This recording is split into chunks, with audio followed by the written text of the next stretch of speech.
Morning, folks. Happy Monday. Continuing this threatened plant hunt at Maroota Ridge State Conservation Area in northwestern Sydney. It's at the location of South Maroota. And what you get commonly in the Hawkesbury sandstone bushland here, along with species like Angophora hispida, is this really easy to identify tree again. It's got this really nice sort of pale brown to yellow bark. And it's really common in this northwestern part of Sydney. Just going to get a bit closer. They're sort of broad, sort of thin, fibrous chunks. They're a little bit papery, this stuff coming off here. It's got a bit of a maybe cardboard feel to it. Sort of fibrous, a little bit messy.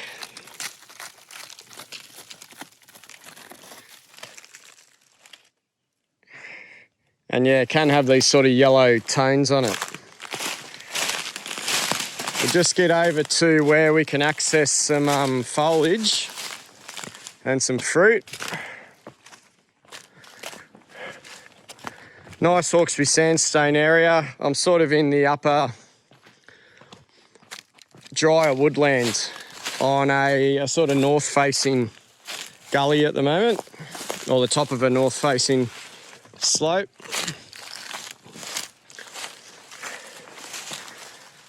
And we get over to here and just look at what we've got.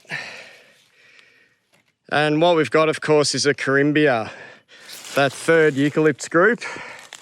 And this is Corymbia eximia. This gets called the yellow bloodwood. And I'll just see if I can liberate a little bit of material, just so we can have a look at some features. So the yellow bloodwood, it's got these really long leaves, these sort of long, genuine leaves, which are probably getting to 25 centimetres, I'd say.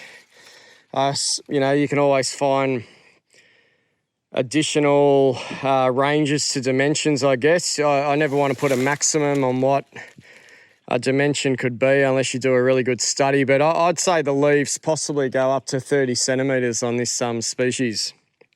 And possibly longer, but a lot of the leaves around me here, yeah, I'd say they're up to 25. So they're nice and genuine, really long. They're concolorous,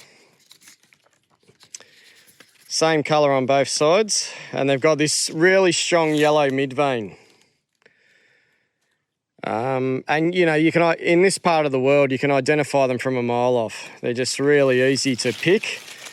When you see the saplings, they've got exactly the same leaves. Like I can't really discern a juvenile phase to this species. You'd probably have to get it really early, when it's really early in its seedling stage.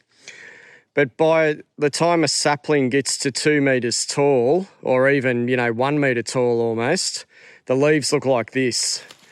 So it seems to have sort of a very early adult phase. So it's why it's so easy to identify, or an extra feature about its identification is the saplings pretty much look identical to what I'm holding here. So just look for that yellow midvein, bluey green, nice and long, and they've also got yellow petioles. That one's got a bit of reddish tone, but they've got these sort of obvious yellow petioles there, which is just a thing to look for with this species. And then we got these beautiful terminal fruiting clusters, which is a typical Corymbia feature. Like the Angophora hispida and like Angophora, they put the flowers out on the terminals. The flowers are right out there on the ends of the branches, and they're not down in sort of the leaf axils like you see in a lot of eucalyptus species. It's not a hard concrete thing, but just one of the general splits about Corymbia and Angophora is the terminal inflorescences. Don't forget the Corymbias used to be eucalypts. They used to be eucalyptus. So they were eucalyptus species. This was called Eucalyptus eximia at one point. And now it's Corymbia eximia, and that happened in about 1995. About 100 species were pulled out and put in this Corymbia genus. So Eucalyptus eximia is a synonymous name, and this is now Corymbia eximia. Beautiful terminal clusters. The fruits are really strongly woody. You can see the deeply inserted or enclosed valves. They've got these nice enclosed sunken disc and enclosed valves on the fruits. It's really hard to find a Corymbia with strongly exerted valves.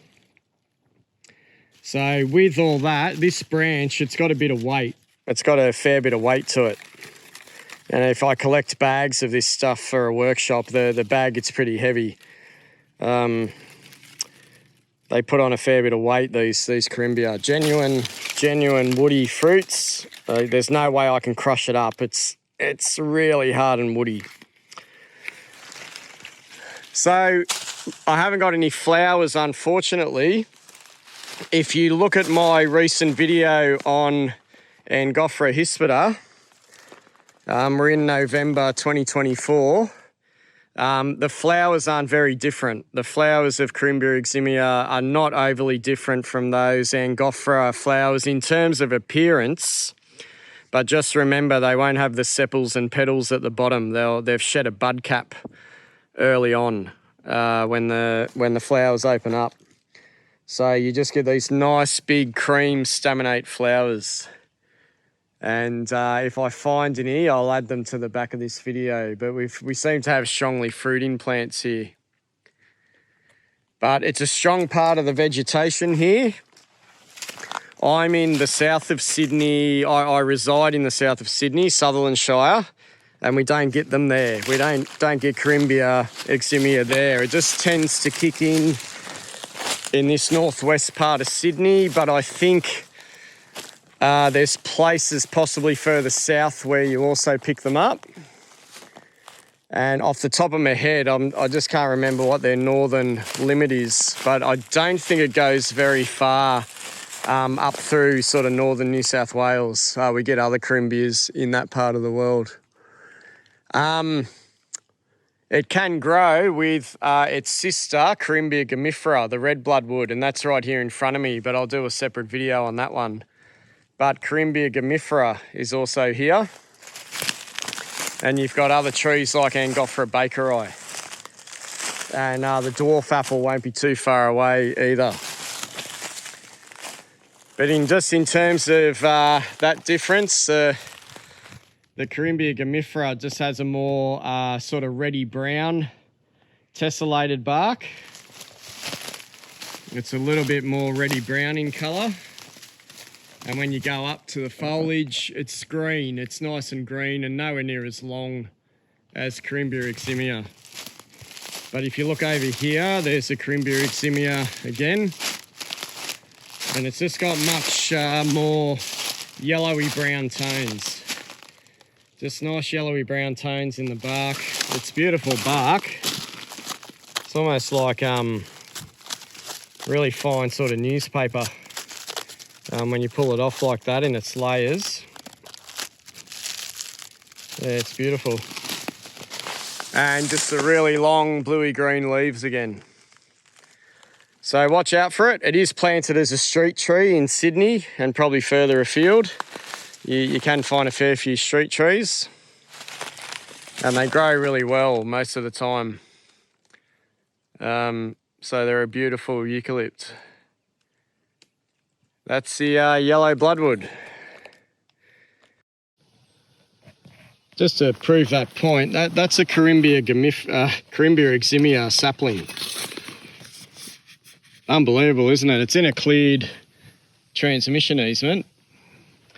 But look at the sapling stage already. We've already got leaves to 20 centimetres. And this thing is only, got a ruler here, it's only 40 centimetres high. 50 centimetres high. So that's unbelievable, isn't it? In the sapling stage, that's what Corymbia eximia looks like. It's got these nice purple new leaves. But isn't that incredible at the sapling stage? So that's what I mean about that early juvenile phase. Just looks like the adult pretty much.